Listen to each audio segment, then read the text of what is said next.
If I tell you I'm going to introduce you to one of the most exciting Korean cars coming onto the market, you might immediately think I'm going to be talking about a Hyundai Ioniq 5 perhaps, or a Kia EV6. Those are the cars that stole the show in many ways in 2021, especially if you look at some of the lists of best cars that came out over the last year.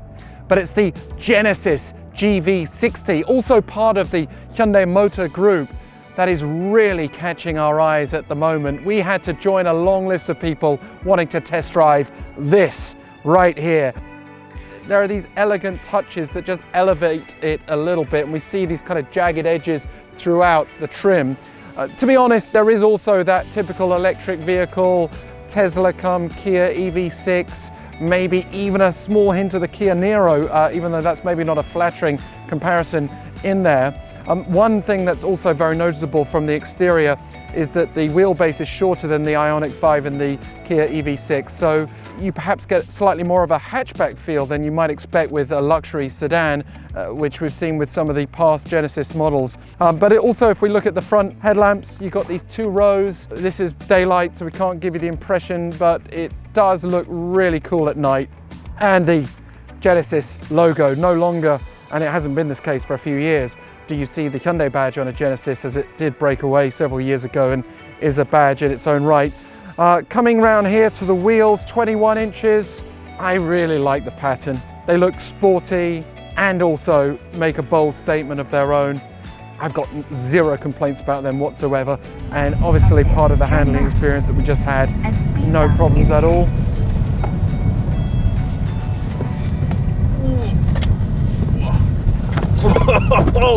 I can't help drawing comparisons with other cars in the Hyundai Motor Group offerings, and there is a kind of Kona feel to it a little bit, not necessarily in a bad way, but you do have the rear spoiler that breaks that up a little bit, but it's got that same shape, broadly speaking, but you do have touches that elevate it. You've got the Ioniq 5 premium trim style.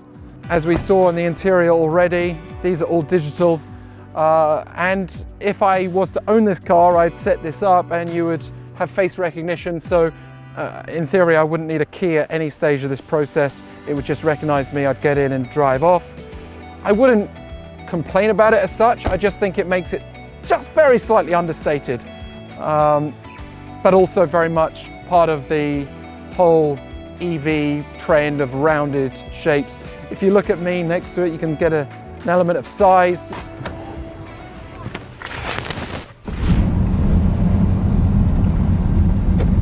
Okay, so getting my first real experience of this amazing car, the Genesis GV60. Got to keep saying it to believe that I'm really in this vehicle because of all the hype there's been about it and the long waiting list for people queuing up to test drive. First thing that I'm getting used to is actually not specific to this model.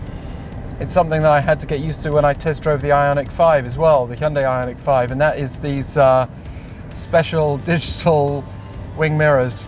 I like them. I think it's really nice to have that option, but I've got trust issues. I feel like, can I really believe? You know, when you have a physical mirror, your own eyes, you kind of see what you believe and believe what you see. A few minutes later.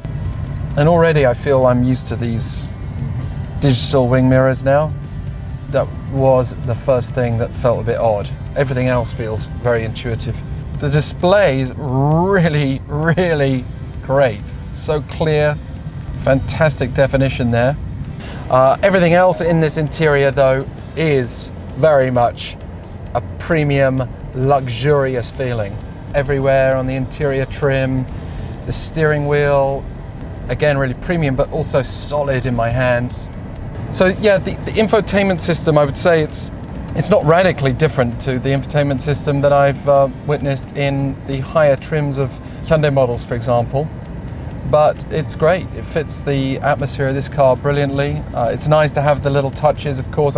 Again, I'm not always accustomed to driving electric vehicles, so there is that element of getting used to when you're switching over from gasoline to see things like the battery and the range of kilometers to next charge rather than seeing how much petrol you got left. But those are just things that you get used to when you're driving an electric vehicle. And I think the newer electric vehicles just make everything feel much more intuitive. One thing that is really cool is just the position of the phone charger. I really like having it right next to me here. It feels really secure as well. Like, there's no way this phone is moving. I love the way it turned into a kind of crystal ball in a sci-fi movie or something like that. It's just little touches like that, and then it also matched the ambient light, so if you were sitting in the car while charging, for example, or whatever it may be, it just adds those little extra touches. You can see this finish. It's got a textured surface to it. There's no just like hard, smooth plastic in here, it feels like. And everything is well positioned. I've got a great view of the infotainment, great view of air quality, for example, if I'm interested in that. In a city like Seoul, it's often the case that the exterior air quality is really bad, but I got a notification just before telling me that it had cleaned the interior air of this car, and I can see that we're in the good zone with that, so that's comforting to know.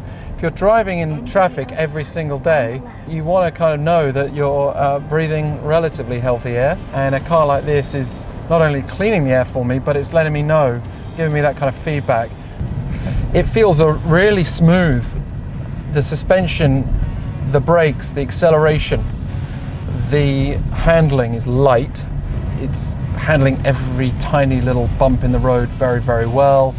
I'm not getting much noise from outside the car as well. When we pick up speed, maybe we'll get to test that a little bit, but no issues there whatsoever. I've been told this car can do 0 to 60 miles an hour or 0 to 100 kilometers an hour in around 4 seconds. And perhaps you've seen some of the other videos on YouTube testing that out and getting very close to 4 seconds. In this built-up urban area, perhaps it's not the best idea to try. You'll just have to take the manufacturer's word for it. With this boost button in front of me, there's certainly a temptation there. Let's go sport mode and boost.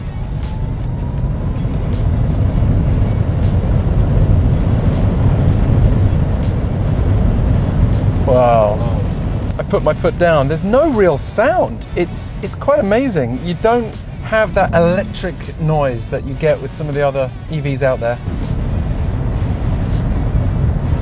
You know, when I'm accelerating, I'm still not getting close to putting my foot fully down. So we go from eco to comfort. I'm not really sure if I would use comfort a lot. I think I'd either go eco or sport mode.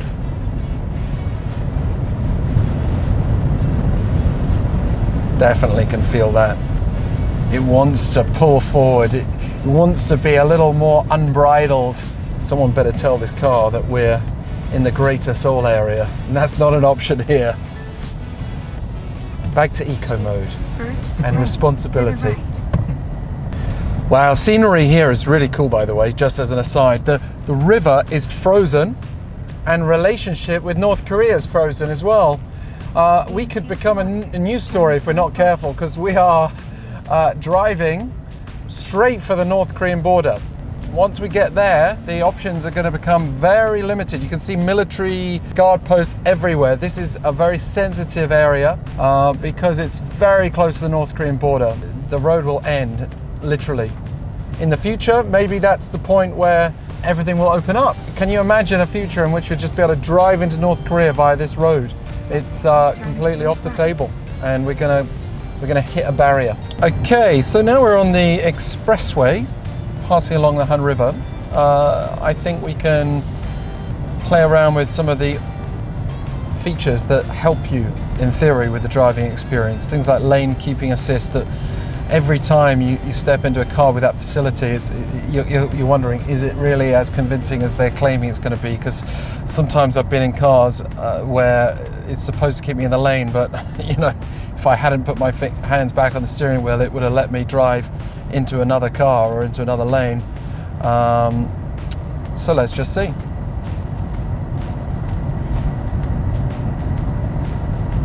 I think at the moment it's readjusting just really subtly to keep me in the center of this lane, and it's warning me of cars coming either side. It's telling me to keep my hands on the steering wheel after a few seconds, which is probably a good thing. Occasionally, if someone was in a situation where they might accidentally veer. To have that facility is going to help some people and maybe, in theory, prevent accidents. It's not necessarily technology that is GV60 specific, but in the GV60 it feels good. So right now the range until the next charge says 209 kilometers, with 82% is perhaps not wonderful. It's not as impressive as like the Kia EV6, for example, and that's also something we see in the total range figures. The longest range for the Genesis GV60 comes with the two-wheel drive option, and that's around 450 kilometers.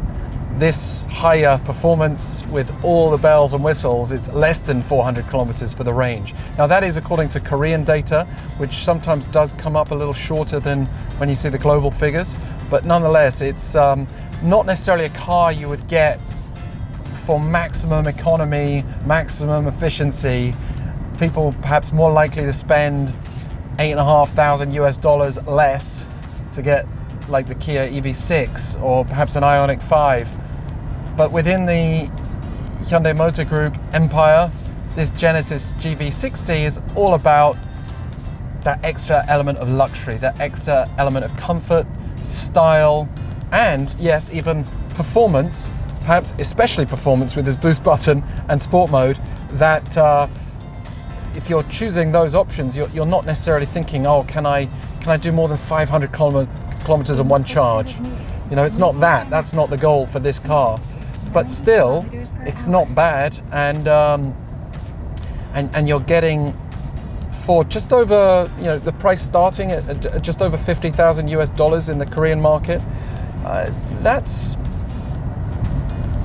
you know, if you compare that with Mercedes and BMW and the other premium cars that are out there, you're getting a lot of car and a lot of premium features and sleek interior. Exterior, be your own judge. I think some people will like the rounded features, some people won't. Some people will like the shorter wheelbase, some people won't. But like it or loathe it, you are getting a lot of car for a great price. We're now approaching the border with North Korea. There's not much further we can go. So we're gonna have to turn back and head back to the city. But it's been really nice to be able to enjoy this open road feeling a little bit. Turn slight left.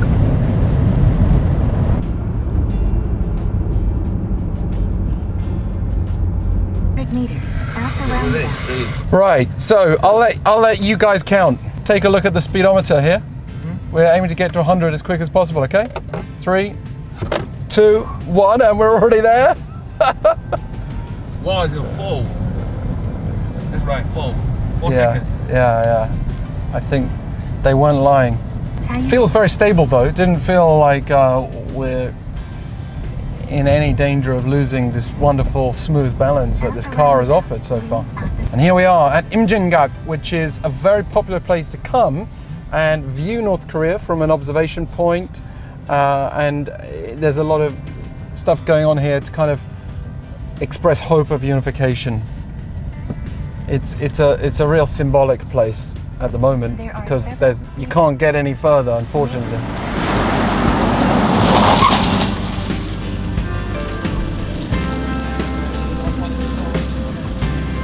Just all round, I just want to conclude by saying this is a car that if you offered it to me or I had a good monthly installment plan, I would be absolutely delighted to drive. I'm looking forward to seeing where this EV market goes from here as well in this Hyundai Group empire with the next iterations of the Ioniq 5 series and the Kia EV series and Genesis, the highest end of the group, leading the way and pointing to a direction that shows us electric vehicles can both be practical, high performance and luxurious. What more can you want?